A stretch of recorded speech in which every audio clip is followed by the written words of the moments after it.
Welcome to TCA Crossroad, where investors and entrepreneurs connect. We have a very exciting episode today. We're going to be talking to an entrepreneur as well as an investor at Coast Angels by the name of Richa. And we're going to talk about how to deliver the perfect pitch. But before we get to that, I want to introduce you to my co-host, Costin Tuculescu. Costin? And I also happen to be the entrepreneur, so that's great. Wearing two hats today. Hi, David. How you doing? How you doing? What's new and exciting today?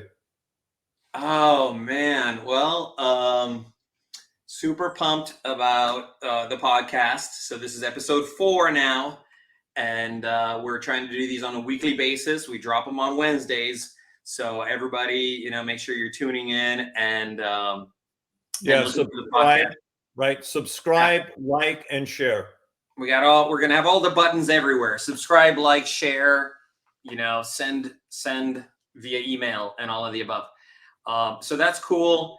I don't know if you saw a few weeks ago, I hosted a ChatGPT generative AI meetup, and we hosted it here in Irvine, and we had about 70 people just show up randomly.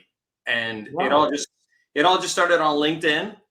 And, it goes back to our episode 2, where we talked about the excitement of ChatGPT and generative AI. And it is real. It is alive and well in Orange County.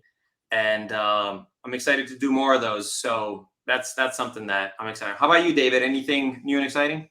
Well, we're seeing a lot more cooperation among different angel groups through syndication.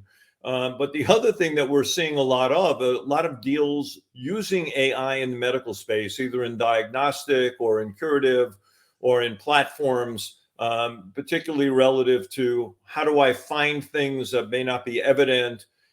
It's supplemental. I don't see any ChatGPT, being used there per se, but AI in predictive medicine, very big area. We're seeing a lot of that. We'd like to see even more of it. But as these technology trends are coming up, AI is kind of dominating, and so are the life sciences area. So you combine the two, and that's pretty powerful. So very exciting investment times. Yeah, we are just at the beginning of an entire shift in culture and technology. And also, there is some magical AI happening with your chair, David. I don't know if you notice. I think the AI is making your chair appear and disappear into thin air. Yeah, it's kind of... that's what unfortunately happens sometimes when, nothing is perfect, but I will try to figure out a way to cure it. That AI needs some more a little more intelligence in the chair detection there. Probably. But hey, let's dive into today's topic. So today's topic is about perfecting the angel pitch. Obviously, this is for all of those entrepreneurs out there building companies, and you want to get in front of a group like Coast Angels, and you want to present to them, and you don't want to fall flat on your face, okay? You want to make it past the screenings, past the pre-screen, into the screening. You want to make it to the dinner, and you want to just rock their socks off. And we have an expert in the space today. We've got Richa. JJ, there you are. Right. How you doing, buddy? Hey, JJ. Hello, how are you guys? That was pretty cool conversation. I think I got AI behind me too. The chair AI, it's contagious. Take 2 aspirin, call us in the morning. There you go. I'm really looking for a company to invest in that really perfects the chair detection AI. That's clearly a pain point in the industry. Well, and JJ, love that sunset behind you, and we can see you've got Pismo Ventures behind you. Why don't you tell us just a little bit about what Pismo Ventures is? Well, Pismo Ventures is started about a little over 4 years ago.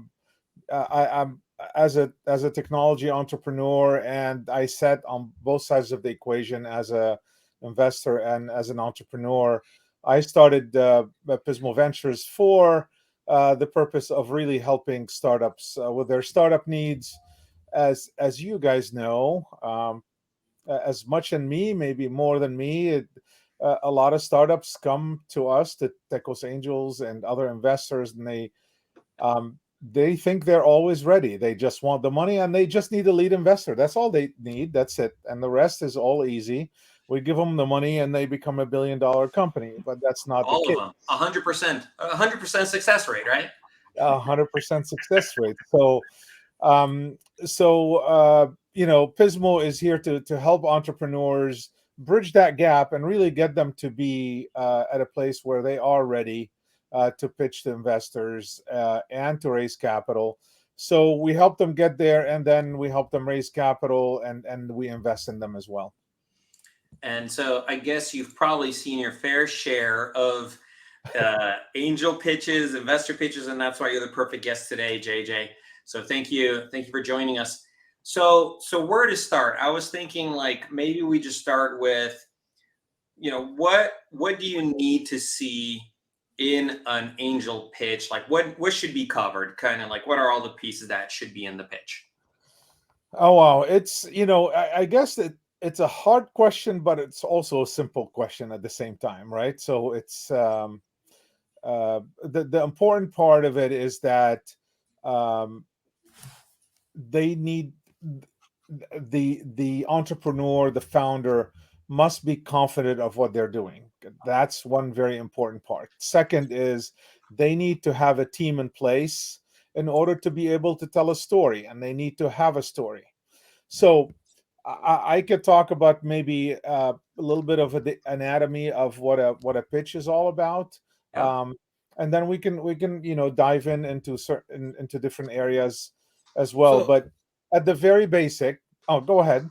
yeah, so So let's break it down into three components: the Yeah. start, the middle, like a 3-act play. So at Okay. the start, what do you need? And at the middle, tell me the story, and then tell me how to get the conclusion to make the angel just say, "I'll give you my money." Yeah, I mean, okay. So I think at the core of it, the most important thing is the objective of a pitch, regardless if it's a 3-minute pitch or a 20-minute pitch. It doesn't really matter. At the core is can you get these investors excited, interested, so they want to meet with you again? They want to potentially provide you with ask you for information, due diligence, etc. So that, or maybe a second meeting and a third meeting. So at the core of it, that's really the most important thing, is getting a second meeting or maybe additional questions to be asked. So uh, tell us what the problem is. So it's very important. We want to know what problem you're trying to solve. And then second is, what is the solution? What is the proposed solution, right? So first is the problem, second is proposed solution. Third thing that I usually would like to hear is, how is it being solved today in the marketplace? Yep.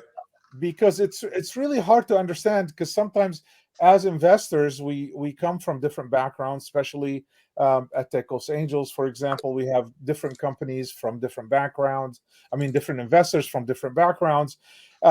Some life science, some software, some marketing, some etc. And we want to know how this problem is being solved currently in the marketplace. So an example usually really helps. A real life example helps. And then tell us, how is the current solution that you're proposing is different than the solution that is currently in the marketplace. Is it better? Is it cheaper? Is it faster? Is it easier? There's so many ways to improve on a current solution. And so those are the first three things that we want to know, because what happens is, if the investor or the group as a whole doesn't understand within the first, let's say, 30 to 60 seconds, what is it that you're doing, then they're going to spend the rest of the time trying to figure out what you're doing, and then you lost them. yeah, and just I want to hammer on there. Number one, the problem.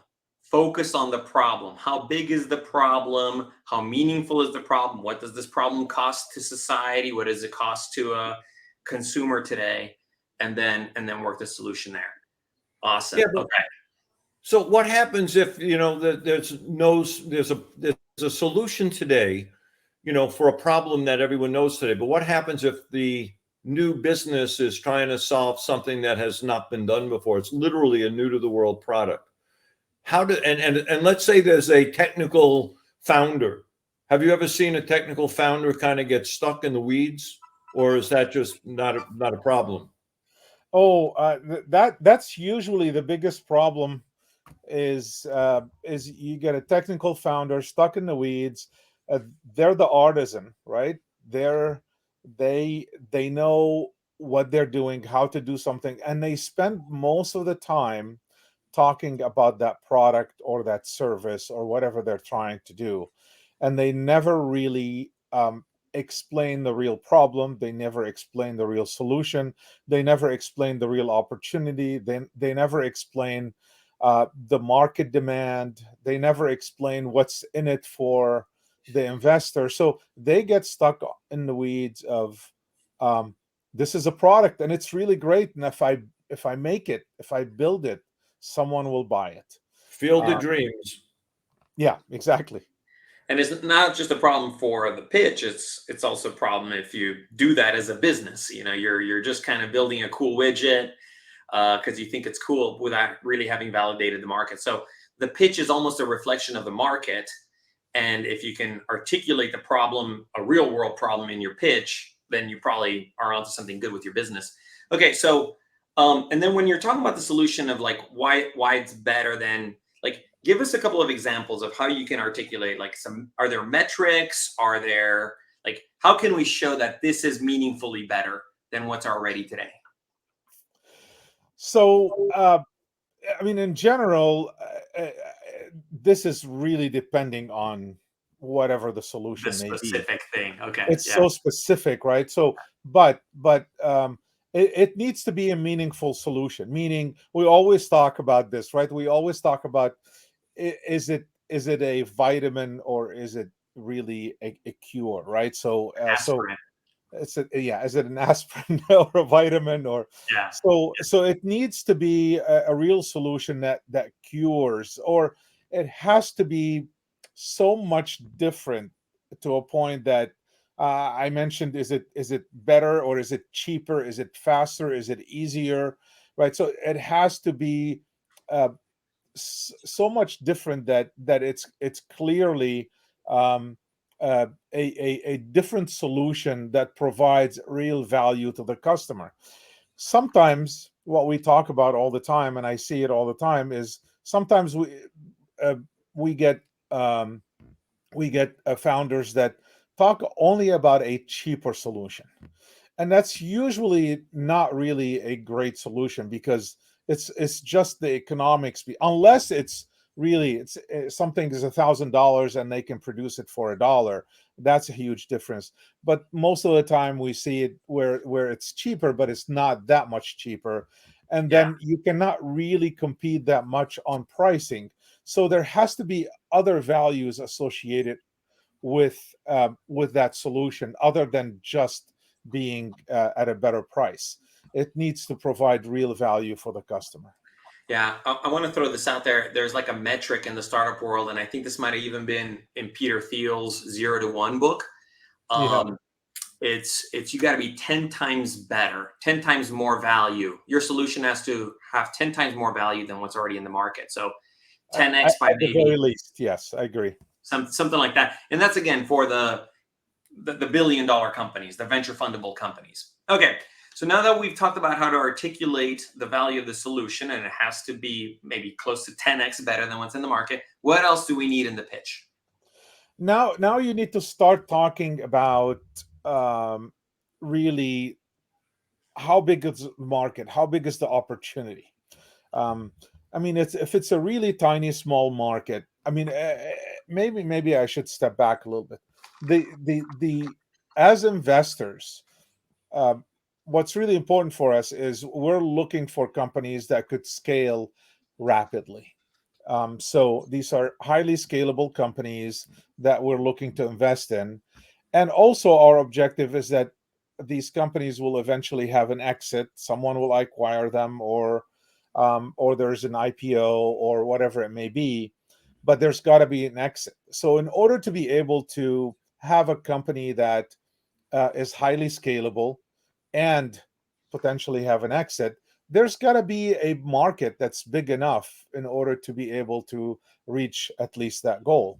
And so if the market is only a 10 million, for example, it's not big enough. It may not be big enough to be able to excite investors.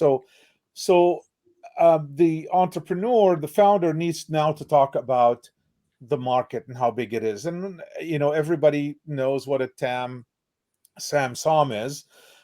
So it is important to understand the TAM, the SAM, and the SOM. But most importantly for investors, it is really the SOM, which is a serviceable, obtainable market. So, and that is, can you reach as a company? Are you able to get within 3 to 5 years to a certain revenue that excites investors?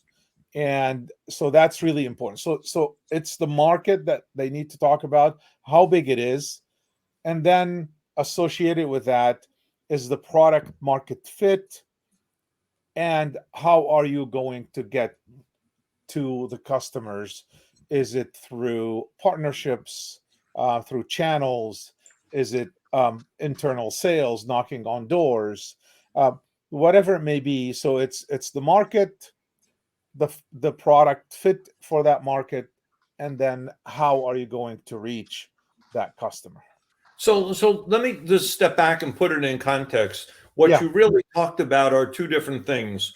There is the problem in the well, three things. There's a problem in the solution, okay, Mhm. which sets up the best rest of the conversation. Then you divide it literally into the business aspect with its metrics and traction, and then there's the investability part. Why is it so important for the entrepreneur to understand that a business may be good for a lifestyle, but not good for the angel? And why does that entrepreneur have to understand the end game that the angel wants to be in? Because we have so many failures and we need to have a certain return. Can you give some granularity or perspective on it? And just short answers, because we'll probably have a whole different episode on the angel investment model, and I still want to get to the specifics for the entrepreneur to make sure they nail their pitch. Yeah. So, in a nutshell, David already kind of said it. So, in a nutshell, it is, our objective as investors is because 90+% of the companies fail, is we were looking for at least 10 times our investment in a certain period of time, usually 3 to 5 years. I think the last time I looked at the uh, the life of a company before they exit, it's an average of 7 years. So a 7 year, and everybody talks, oh, we'll have it, we'll exit in 3 years, we'll exit in, but most of the time it's 7+ years. And some of the companies that have become very successful at TCA, they were in the 9 to 11 years average. And so it's been, and I know we have very detailed statistics on that, but what's really important is that we are looking for a specific return on investment, and it is multiple. We don't look for dividends or maybe percent. We're looking for multiples, and that's why it's really important that the founders understand that they need to be highly scalable to a point that investors are getting some return. And then also that's why the we can talk about valuations as well. These have become really important. So we get to a point where you want me to slow down and No, go. let's not a reel it really back in. short Let's reel answer it back then. in, because I'm trying to get to a point where we have a simple blueprint for a pitch, right? Okay. So back Right. to the pitch. Back to the pitch. So we talked about first problem, then solution, then how our solution works, why it's better, and then you went to how big's the market, aka opportunity, and then you That's right. started talking about product market fit and go to market, right, which have to be part of the pitch. But let's go a little bit deeper as to what you would like to see regarding product market fit in the perfect angel pitch.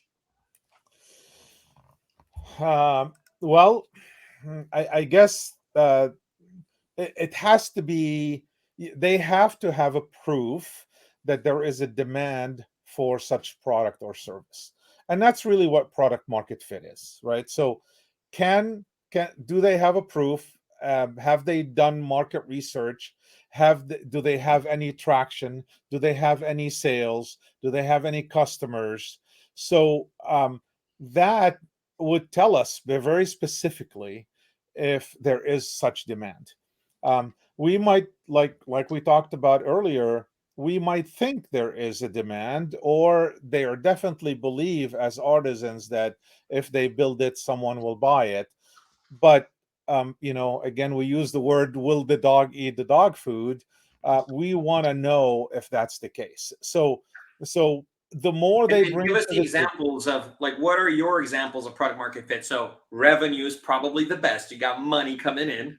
So the attraction could be defined in many different ways, right? It could be revenue, it could be customers that are willing to use that product. Maybe they're still not charging for it, and now you try to take it away from these customers. They're not going to give it up. It could be other ways where they show that there is demand, but revenue and customer use of the product is really would be Yeah. the highest. um, but it depends. If you have a life science solution, that's a completely different model. But if you have a software product, or if you have a service, um, then it's really easy to prove to your investors what the traction is. That's What excellent. happens if you do have a life sciences thing? I know you're running a life sciences symposium or contest in middle of June. What would you hear differently in a life sciences versus a SaaS or technology company? How do they So present it? Because the time frame is so much longer. yeah, with life science companies, yeah, as you know, that because most of the time they need FDA approval, they need a lot of money in order to get to the point where they could prove that it's working. So most of the time, they need to actually prove that the science works. So there may not be really, in a situation like this, ability for them to actually prove that there is attraction, because there is no customer yet. So it's really hard for a life science company to prove traction. So most of the time, for a life science company, they need to concentrate on the science itself. And that's why for life science specific companies, we you see them not commercialize the product. So we don't see them really talk about dollar and revenue and break even in a certain period of time. We look specifically more at their regulatory journey and where they're at, and Mhm. how much Yep. they've spent on getting from one place to the next. So that becomes much more important for a life science company than other type companies that have an actual tangible product or software. So to just summarize this product market fit part of the pitch, if it's a software or product company, we want to see, number one, revenue. That's the proof in the pudding. Someone's paying you money to use it, and we want to see growth in the revenue. That's even better. That's And right. then usage and repeat usage. And like, I come from the product management world, retention, right? People coming back Retention. and They may using. not have, even if they're early, they may not know what, again, they Yeah. may not know what the LTV is, the lifetime value is. They may not know yet what the customer acquisition cost may be. So some of it may be too early, but it could be like we always talk about, companies that provide a free service, right? A freemium type service. Yeah. So that becomes important. If they provide a freemium service, how many customers are um, you know coming Using. to use that Yeah. service or that product. Yeah. But then sometimes what you turn on the money and then they leave, right? So Yeah. it's important to really know how much they're willing to pay as well, because at the end of the day, you're looking for revenue. I think what entrepreneurs need to articulate is the amount of value that their customers are getting, even if it's a free service. How do you translate that to value? And when people come back and they use your product every single day, that means they're obviously getting value. So again, usage, retention, dollars on the product side, and then on the life sciences side, it looks like evolution in the science itself, or through the regulatory track to show that they're making consistent progress. And that should be their product market fit and traction slide, right? That's Which right. is super important. Also, don't forget partnerships in the life sciences area, especially if you're developing a test or or a molecule. You want to see who their affinity partners are. If they're working with somebody else, they're working with Dr. Reddy, or they're working with Amgen, or they're working with Genentech, or somebody like that. So the point is, there is some mechanism for traction, right, JJ?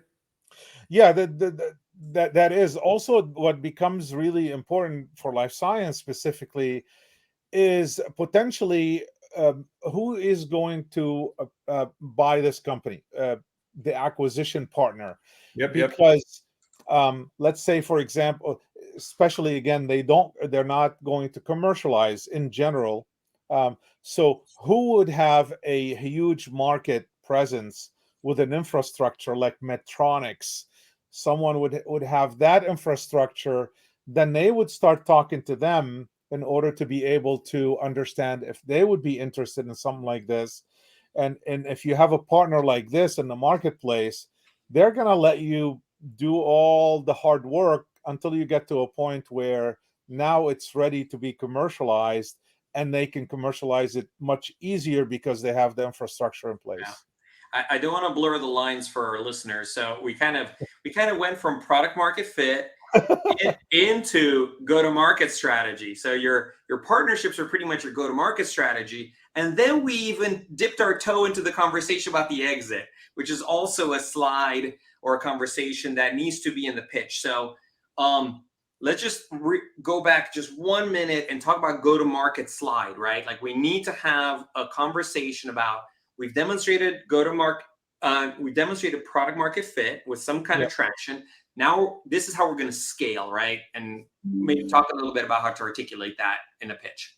So, okay, so let's talk about go-to-market strategy. So let's talk about first an easy one, and that is, if you are a life science company, most of the time you're not going to have a go-to-market strategy, except finding a partner, finding other big companies. Again, you might, but the likelihood of going to market on your own and commercializing is going to be very difficult. Well, it's not only just difficult, but also demanding huge amounts of dollars, in the tens of millions, potentially hundreds of millions of dollars to get there. And most companies cannot get to a point where they're able to continuously raise in order to get there. So for the non-life science companies, the go-to-market strategy, again, there are many ways of doing it. So, you have to understand your market first. Are you going after, moms that are between 25 and 35? If you know that's your market, that's your target market, then you have to figure out the best way to reach moms that are within that age range. How do you do that?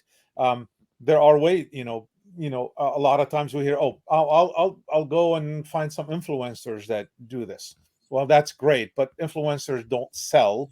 Influencers potentially provide some marketing, some influence. Exactly. So there's got to be. This is a particular point that I always, when I'm listening to pitches, it's important for me, because most of the time we hear people talk about, oh, I'll have an internal sales team and they're going to, kill it. And that's usually one of the hardest ways of reaching your customers. We want to hear about the easiest way to get to your customer, where the customer acquisition cost is at the lowest possible. So how do you get there? Could be channel partners.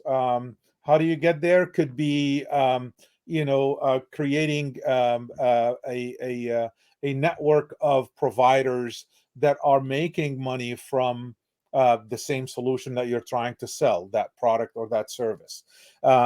So there are many ways where you're not spending so much money building an internal sales teams, or going knocking on doors one by one in order to reach that customer that you're trying to reach. So um, what I mean, again, it's different for every solution, but the go to market strategy has to be where your ultimate objective is your customer acquisition cost is the lowest possible. And I love that you said that, because I was going to take it there. So the pitch requires articulation of how you will get to market, but the investors wants to see that you've been thoughtful as to the most efficient way to get to market, where it's like your lowest CAC, not where you're paying $120 per customer to Google, but maybe where you've taken advantage of an affiliate program or a channel where now you're getting customers for $5 per customer. I think absolutely the ultimate objective, no matter what, is to make sure that the CAC, the customer acquisition cost, is the most efficient. It doesn't matter how you get there, but that has to be, a lot of research must be placed on that in order to get to your customer with most efficient way possible. I love that. Okay. So So we're let making me- our way.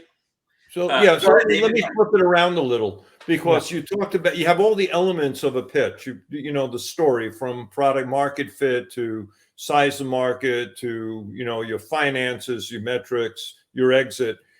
But all of this has to be pulled together by a team of people, because one of the things that we know as investors is that the team, and especially the CEO, becomes the most critical element, other than just plain luck, in making this a successful venture. So talk about the team, and particularly how you use advisory boards to try to help you generate the interest, either for a startup life sciences or a company going to market as a SaaS company.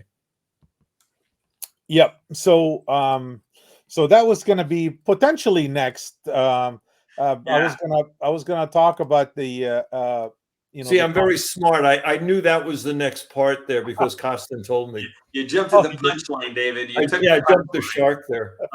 But after go to market and exit, is that where you would put it, JJ? I was Would you gonna put a I team was slide, gonna or- go I was gonna go for competition next.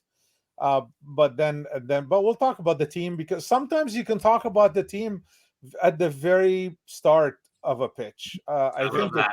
I love I that. think Yeah. it's important too, especially if the team is stellar, if they've had an exit before, maybe So if multiple Elon exits. Musk were part of that team, I'd probably start off with the team, and then the other stuff is all what it is. You just need one slide. Yeah, That's one right. slide. Elon Yeah. Musk. Right? Yeah. Yeah, and you don't even have to say anything after Yeah. that, right? That's it. That's a pitch. Um, That's good. yeah, most of the time, when the team slide, when we see team slides, they just run over it real quick and okay. So, but the team is more important than anything else, as because we really invest in people, we invest in teams more than we invest in the actual idea or the actual opportunity. I've been actually, I mean, David and I have been doing this for about 15 years now, and I've changed a little bit my strategy. Like when we get opportunities that come our way, when I get opportunities that come my way, I regardless of how great it is, um, if I don't believe in the team, I'm willing to pass, because Yeah. there are a lot of opportunities out there, and sometimes if they try to sell me or oversell me on the opportunity, and they're saying, "Oh, you're gonna miss out," and I was saying, "No, it's okay. I'm okay missing out. It's fine." So there's so many opportunities out there that the most important thing is really looking at the team. When you look at the team, what do you look at? The first thing that I look at is, do they have expertise in the market? Do they have expertise in this product or in this service? Um, it It may be adjacent, that's okay, but they need to have some expertise. They need to be able to um, tap into their network of people that they know, that they could that could open doors for them.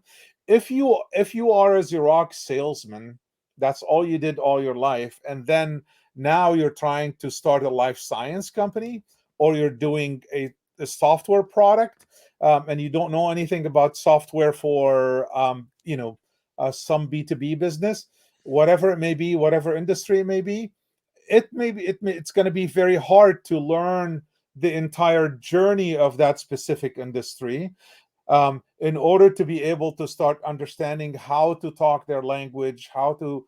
So you have to have knowledge, expertise in. But if it's printer or copier management software, then you might just be the perfect person for that, You right? might do that. That's right. Yeah. But if you're changing, if you're going into aerospace, that may not be the right thing, right? Yeah. Yeah. So anyways, it is really important that they must have industry knowledge, industry expertise. Second is, they need to be able to, well, they don't have to have, we always talk about, if you have a previous exit, it's really great. But if you if you've done this, if you've done this for a long time, you understand the industry. And so it's important that they have a full team, including someone who does sales, someone who does marketing, someone who is a CFO. The financial piece is really important, and someone who's a CEO, at least, that understands how to take or how to lead this business. But you need the sales, you need the marketing, you need the finance, and you need the CEO leadership. Without, at least at the very core, these pieces, it's really hard to be able to believe in a team that's going to take the company to the next level.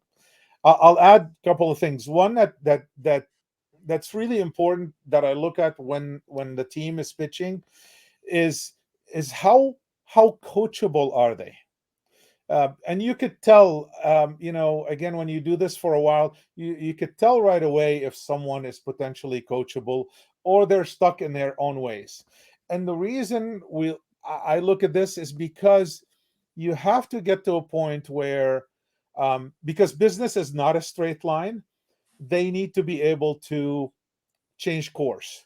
We use the word pivot. They need to be able to pivot, because it's not a straight line. They may have a plan, and may be perfect, and it may be perfect today, but COVID hits. What are you going to do? You could just instantaneously die as a business, or you pivot around it, you find another way to be able to use that product, that service, in order to continue. The, there's the great saying by the great Michael Tyson that says Yeah, everybody's got a plan until you get punched in the face. I love that. And thank you, JJ. I mean, proportionally, I think you spent most of the time of this podcast on the team, which is appropriate because you believe that it is the most important part of the venture, right? absolutely. So for the team, you've outlined a number of great things. You want to see a robust team there. Let's quickly go through what else might be missing from the perfect pitch. What else do we want to make sure we nail in our pitch here? I think he needs to talk about what you want to see in a deal or deal structure. Do you want to see safe notes, convertible, preferred, ask? What's the what that would seem to be the most appropriate thing to that's needed, right? Yeah, I think that, again, before we go there, is really, I want to hear about the competition. It's Mm-hmm. really important that we know who else is in the marketplace, who is doing this, and how they're doing it. And it's really important that we see, either some kind of a table, or some kind of a graph, or something that tells us how is this product or service different than how the competition is currently selling it in the marketplace. And again, back to the value. How much value is it? Is it 10 times? Is it 15? Is it 100 times more value? And how you're doing it. If the differentiation from other competitors who may be much bigger as far as revenue, or they've been around for a long time, if the value is not that much different, or you're adding only small features that they can add, and they could do this very quickly, then really you're not adding so much value. So we want to know who your competitors are. Are they really huge conglomerates, or are they other smaller? And also it relates to how big the market is as well. So not to confuse a lot of things, but it is connected to how big the market is and who that competitor is. If the competitor is someone like Google, and then you're adding a feature to a mail service that does something, Google will probably be able to do it in a couple of hours with having 10,000 engineers there doing it. So there's got to be something that's really different, or maybe at a calendar system, which I heard that a few days ago. Someone is coming up with a whole new way of doing this. So Did you fund them? Did you write a check? not really. Oh, okay. So the competition is really important, and again, sometimes you see people putting these quadrants, right, and they put themselves in a completely Top separate right, quadrant, right, always, up right always in all the the top time. right. There has to be a reason why you're there. If everybody is in the other quadrants, something else is it needs to be shown or proven to show us that you are in that quadrant. So Got it. competition is huge. So that's key to, and it also shows the entrepreneur's understanding of the landscape and what they're getting themselves into, right? That's So well, it shows us that they've done research, and yeah, that's really huge. yeah, Yeah. perfect. All right, So, so so let me jump into one more thing that's really important, because before we go to the terms, I guess, how are you going to make money is also important, business model, yeah, right? What's your business model? So is your business model, is it a one-time sale, or is it reoccurring sales? Is it a subscription model? Whatever that may be is really important. But also your margins. How much money are you making? And sometimes we see 30%, 40% margin. For a fast growing company, highly scalable company, you need a bigger margin, or because you're going to need more money in order to be able to stay ahead of the curve. So you need a lot more, you need a bigger margin in order to be able to stay ahead of your competition. So we need to know the business model, which then correlates to how long is your sales as well. Because if your sales cycle is a year and a half, 2 years, then that tells a different story. And that is, you're going to need a lot more cash in order to, uh, you know, sustain operations, in order to get to a point where you are able to make that sale. yeah, And now what, and also depending how big that sale is, do you need the money in order to make that product? And so there's a bigger story there as well. That's why I'm going to jump to something else, and that is your financial projections. And yes, so what does that tell us? It tells us the most important thing, absolutely, from my perspective, when it comes to financial projections, is really the assumptions that you're using for your financial projections. Because anybody could write any numbers on the screen, and but the most important thing is, tell us what your assumptions are, uh, that got you to get to a point where you could show us these numbers. So these assumptions helps us understand where you're coming from, and how the numbers came about. And um, this is where you need a CFO. You cannot do something like this without doing a lot of research and having someone who's financially savvy to be able to put these together. Show us how long you're going to get, when you're going to get to a break even. and then don't show a hockey stick of $1 billion in 3 years. It's not going to happen. It's never going to happen. No one's ever done it. Have you seen any company? Billion in revenue in 3 years? Probably not. No, I'm not seeing it. No. We'll see though where OpenAI gets. You know, if we count November, if we say they launched, I mean, they've been around for 7 years, but they put their first product out in a big way in November of 22. Yeah. You know, and they jumped to 100 million users, and I know I'm paying $20 a month for GPT Plus. So we'll see how quickly they get to that $1 billion mark. That's by the way, that's an example of traction. 100 million users not paying, right? That's traction. Yeah. That's right. That's right. So we covered a lot here. Did we get it all, JJ? No, we still need to talk about the deal, because the deal. You can tell everything you want. You can share, here's the business and here's the traction and here's the team. But, you know, it's like, you got to ask for the money. It's just, you're in a sales process. Yes. And you're selling to the angel investor, yourself as the CEO and the team, that you can deliver results that will enable the investor to get that kind of return. So in short form, I mean, it's a little more complicated, but what do you want to do in asking for the ask and valuation? So okay. So let's talk about that quickly. So there are many ways of asking for money. The most important is really, what are the terms? So the terms include several factors. One is the valuation of the company, which means, what do you value the company in dollars today?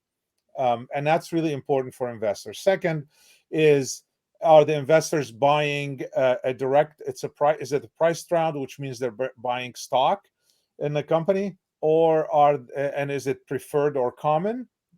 And then, or is it a convertible note, which means a loan that converts into equity after a certain period of time? Or is it what's called a SAFE, which is generated by Y Combinator a while back? And then another one that we know about, it's not being used that often, which is called KISS, KISS as well. So, what is that? Oh, you haven't heard of that one? I haven't heard of the KISS. Yeah, it's KISS. I don't remember the actual Keep it simple. Well, it's a simple, basically, I owe you money. Right, okay. Exactly. I owe you money. Pay me later. I like that. Yeah, I like that. Okay.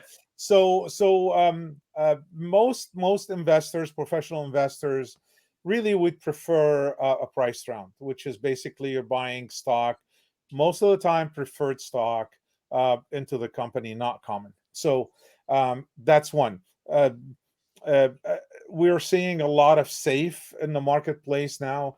It's changed recently from, there's version 1 versus 1.2, or I don't know what version it is, but the difference between the first version and second version is that first version was based on pre-money valuation for the company, and the second version of the SAFE is based on post-money valuation. We can go into a lot. Let's keep it to just what when he's not going to do that. Yes, we're not going to do that. It's a completely different meeting on that one.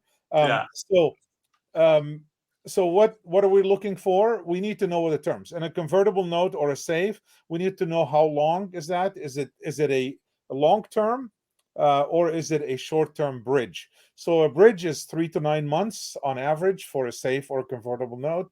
A long term is usually over that, maybe up to 3 years. I've seen much longer than that, but investors don't want to see really that long. I mean, 3 years is really long already. Yeah. And then we're looking for a discount, and that is after it converts. Will the early stage investor that really took a risk, will they get a discount on the conversion? And then also an interest. So there's interest because it is a loan associated with that. On the direct price rounds, or then we're looking for either preferred or common. And so usually investors are looking for preferred, not common.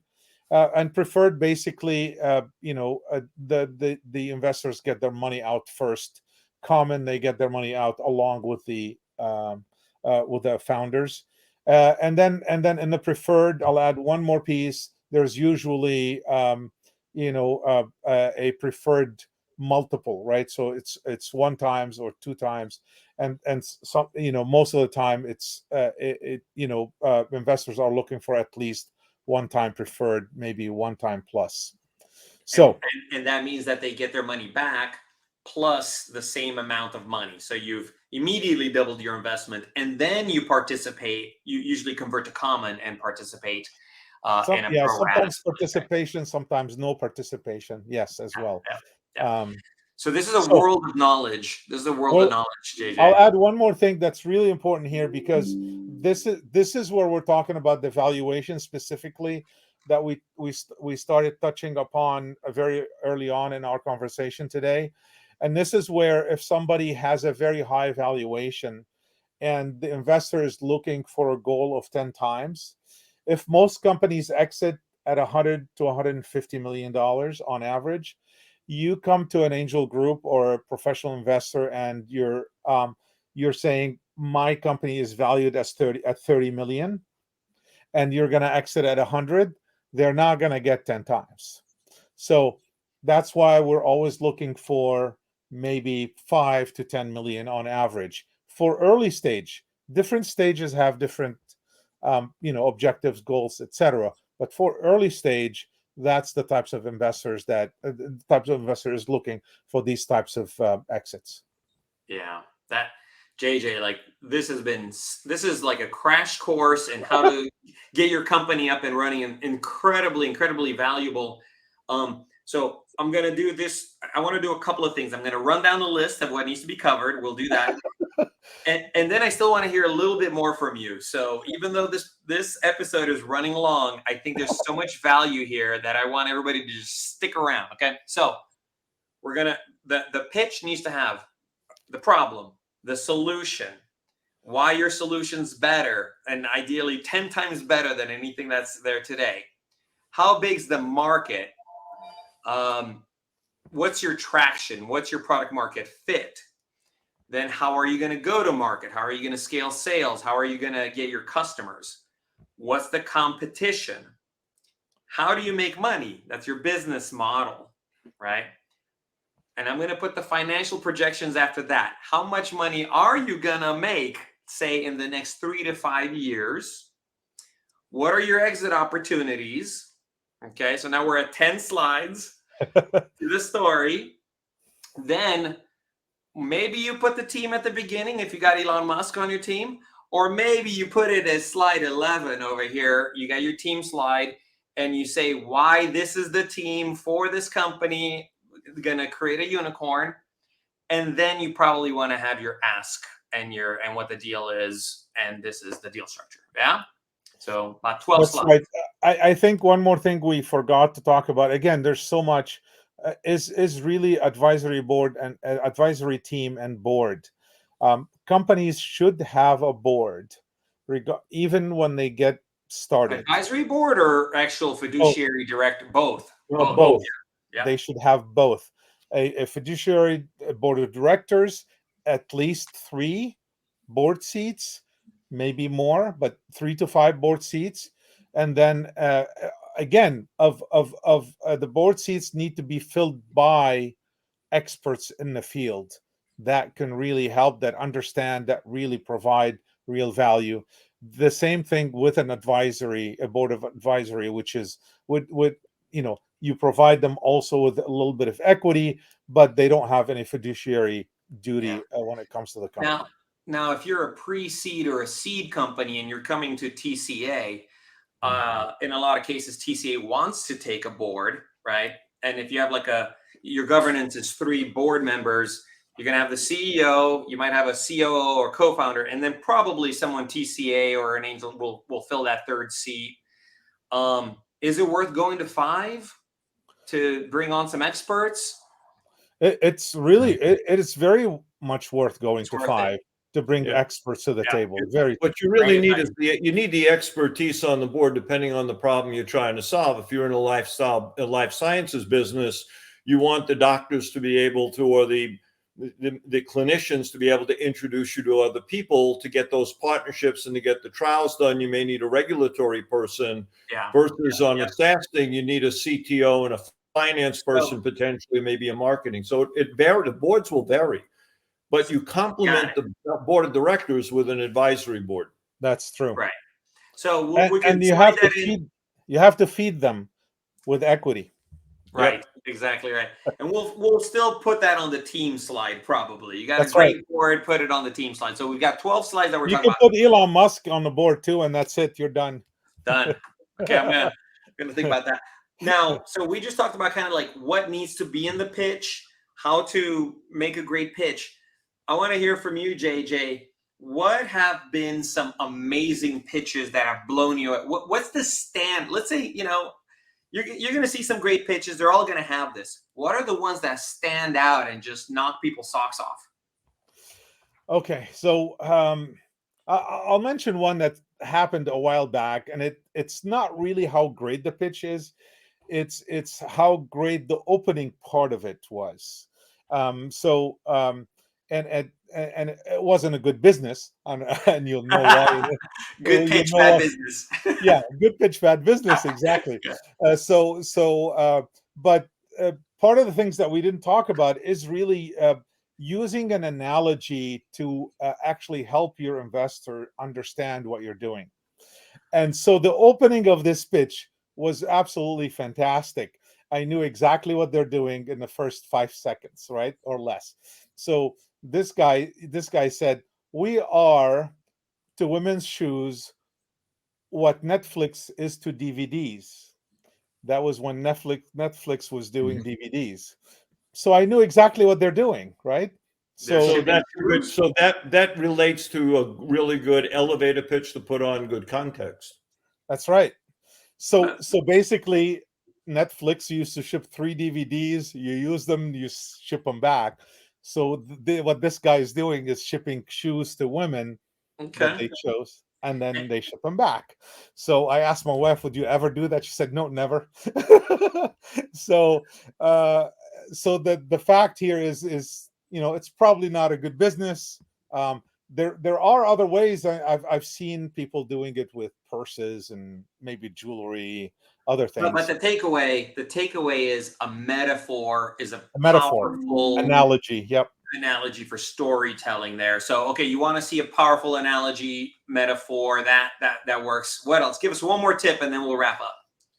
I think one thing that's really important that we didn't talk about, we have to talk about, and not really about a pitch, but it's really about you're sitting in front, or you're pitching in front of a bunch of strangers you don't know, right? So at the end of the day, you need to be able to convince these strangers to give you money. So how are you going to do that, right? So one way of doing it is, before you come and pitch to a full group of investors, is really build your network. Start talking to investors, start having maybe a coffee with them, start building. It's not going to happen overnight. You need to build the relationships. You need to start going to networking events. You see David, we see you, Costin, they see me, they see other members of Techos Angels. We start introducing them to more people, and we start understanding who they are. And the more we understand who the entrepreneur, the founder is, the easier for us to be able to give them money when it comes to them asking money, as long as they, of course, they hit all these other things we talked about, which is a village by itself. So, but build that trust relationship. It's really important. Got it. No cold calling for investor money. You got to warm up your leads, entrepreneurs. Okay. Everything is sales in the world. Everything is sales. Okay. It's relationship. Awesome. It's people at the end of the day. People. It is relationships and all that. JJ, this was tremendous. This was. I know you're just saying that because we're on live now, so. We're not live. There's no audience here. Oh, you're gonna edit this one out. Yeah, well, I've got a lot of work ahead of me. This is already an hour. We'll see how much I can edit down. But no, I really think the the content here is enough to get a new entrepreneur up and running, and I think super, super helpful. So let's wrap up here. David, do you want to say, give us a little wrap up? Yeah. So when you think about this, when you're an entrepreneur and you're doing pitching, you start with the context. Just like JJ said at the end, he has something that's memorable with the Netflix and the shoe, relationship. Context is really important, so you don't look at each other, because we sit there as angels saying, what are they talking about? What are they talking about? If we don't know, we tune out. But with the context in place, then you tell the story, which has a variety of different elements, as Costin and JJ pointed out. But in the end, when it really gets down to is the entrepreneur needs to make a case for the business and needs to make a case for investability, because we look at the end result. And the way to put those two together is a really solid team. And when you have that solid team, you have the higher potential for a successful business and a successful exit. And then we rinse, wash, repeat. JJ, thank you very much. Really appreciate it. I know it's a lot of good advice. It's like drinking from a fire hose. We could talk for another hour. I know we can. For sure. And I'm going to try to get some snippets and put those out there for entrepreneurs, because there's just lots of good stuff. JJ, thank you so much. David, thank you. This has been another episode of TCA Crossroads. Subscribe, like, watch, share with your friends. Thank you. Take care. Bye-bye. Take care, David. Bye.